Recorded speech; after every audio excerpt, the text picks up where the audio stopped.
Mina kirjutasin oma magistritöö teemal kujundava hindamise kui tervikprotsessi uurimine 3. klassi näitel.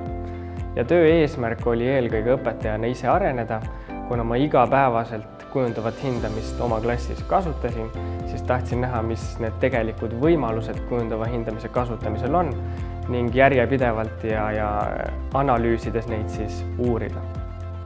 Tööd kirjutama hakates ja uurima hakates leidsin, et kõige suurem takistus kujundava hindamise kasutamisel on, et seda peetakse üheks väga kitsaks tegevuseks, kuigi see on õppetööülene protsess ja et seda aetakse hästi tihti segi kirjeldava hindamisega, mis tegelikult on hoopis teine hindamise süsteem. Minu töö eesmärk oli ise õpetajana areneda, teha tööd spetsiifiliselt kujundava hindamise põhielementidega, saada teada, mis need põhielemendid on ning kasutada neid põhielementide strateegiaid õppetöös.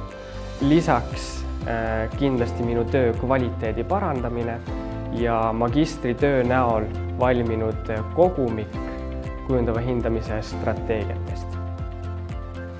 Ma viisin oma magistritöö läbi tegevusuuringuna ja tegevusuuringuks peetakse siis sotsiaalsete olukordade uurimist ja seda tehakse tsükliliselt, ehk ka minu magistritöös ma uurisin siis oma klassis läbi viidud 10 õppetundi ja analüüsisin peale igat õppetundi, mida ma sealt kaasa võtaks või mida ma peaksin tegema teisiti, et kujundavas hindamises ja selle kasutamises areneda.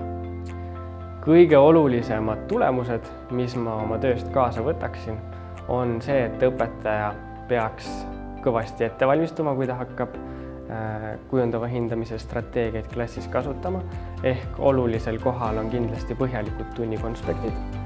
See, et õpetaja oleks klassis juht ja liider, ehk et ta paneks õpilased kaasa mõtlema ja kõik ennast hästi tundma. Ja kindlasti ka see, et kujundava hindamise strateegiaid kasutaks õpetaja klassis järjepidevalt. Ma olen täiesti veendunud ja minu magistritöö tõestas, et kujundav hindamine annab positiivse tõuke õppimisele ja on kindlasti ka edaspidi järjest olulisem osa Eesti koolikultuurist.